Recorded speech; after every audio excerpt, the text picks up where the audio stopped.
So, good day. I am going to find the fixed position using universal plotting sheet. So, first kay ato kuhaon ang atong DL. So, atong DL is 4910 north and 169 east. So, tara atong 169 east dayon.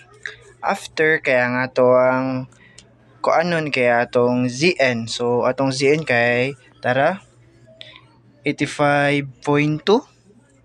So atong CN 85.2 then nya ato ang PLS 175.2 nya ang atong initial kay kuan man away, so mo ni siya atong kuan initial 5.2